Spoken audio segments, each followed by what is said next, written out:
I grew up in a very religious environment. My father was a pastor with the Assemblies of God.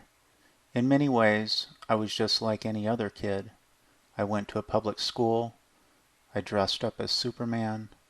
I rode my bike everywhere, and I even played cowboys and Indians. Although my life was similar to my friends in many ways, there were aspects that were very different. I went to church 3 to 4 times a week and was taught the Bible daily. In addition to the usual stories a child is taught, such as Adam and Eve, Noah and the ark, and Jonah and the whale, I was also taught another story. I was taught that there is a being who is the opposite of God. While God is good, this being is bad. While God is light, this being is darkness. While God is love, this being is hatred. This being, of course, is the devil. The devil plays a very prominent role in the New Testament.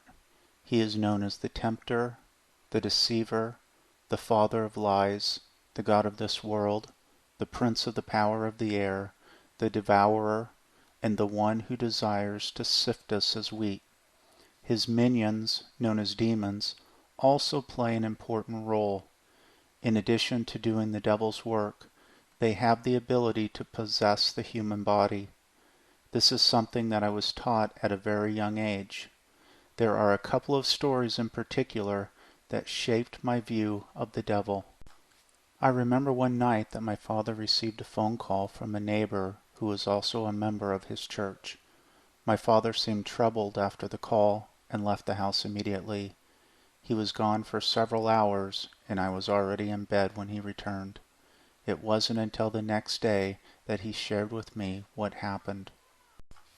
He sat me down and began to share his experience from the night before.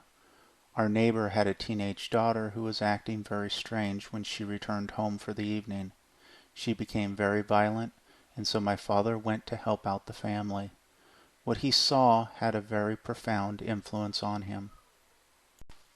When he arrived, the young girl was in a state of rage. My father said that she was out of control. They tried to restrain her, but she became even more violent. Then my father said she spoke to him, but it wasn't the usual voice he was accustomed to hearing from the young girl. This voice was very deep and eerie. It said that the girl wasn't in control anymore, but it was. My father said that he became very scared at this point and did the only thing he knew to do. He prayed. For the next 2 to 3 hours they held the girl down and prayed over her. She continued to fight and even spit on them. They asked her to say the name Jesus, but she couldn't. After a few hours, the resistance stopped and she went limp. At that point, there was a change in the way she looked and spoke. My father knew that the demon had left her body when she said, "I love you, Jesus." My father told me that the reason the demon left is because God is stronger than the devil. I asked him how this girl could become possessed. He explained that when we continually sin, we begin to close our hearts to God and, consequently, open them up to the devil. After a while, he explained, we can get to the place where we give the devil access to our bodies. I asked him how I could ensure this would never happen to me. He told me that I must strive with my whole heart to follow God and to keep His commandments. It was soon after this that the movie The Exorcist came out. I remember being at a Bible camp listening to the stories from the preacher about how people who went to see the movie came out of it possessed. Apparently, even watching a movie about possession was enough to allow it to happen to you. Another story about the devil that heavily influenced my young mind was provided by my cousin, who was also a pastor. He told me about a period in his life where he was in a struggle with the forces of evil. He described the Christian life as a war against the devil, and that sometimes the battles are more intense than others. It was during a dark time in his life that my cousin felt as if he were carrying a very heavy burden. This lasted for months. One day while he was praying, he asked God why he was going through this. He asked God for the ability to see the things that were going on in the spiritual realm. Soon after that, he began to see things he had never seen before. One night, while he was stopped at a stoplight, he noticed a dark figure in the shadows. He knew this couldn't be a man because it was unusually tall and had very large hands. After that, from time to time, he said he would see this same figure. He described it as a demon. One night, he even saw it in the corner of his bedroom. He said he was very nervous and afraid to even move.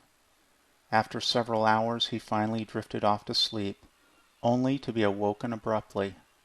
He was lying on his stomach and said he felt very large hands on his back. The hands went from his shoulder blades all the way down to his waist.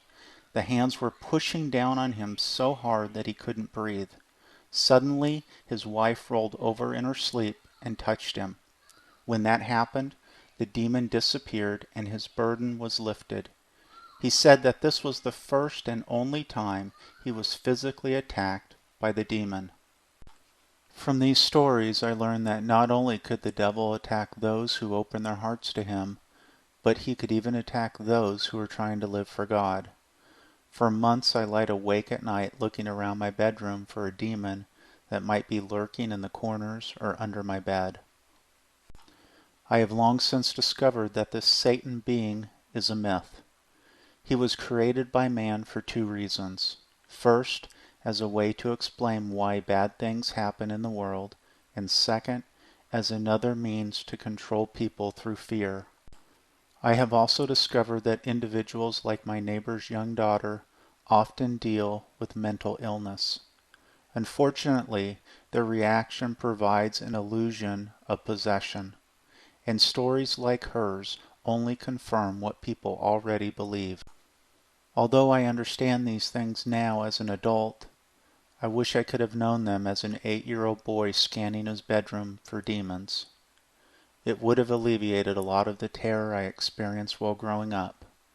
Even today, the scariest movies to me are those about possession, especially the possession of children.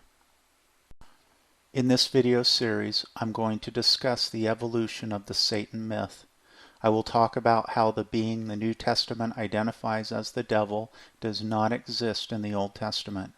Additionally, I will discuss some different theories as to how this being evolved into the Satan that Christians believe in today. Take care, and let me know what you think.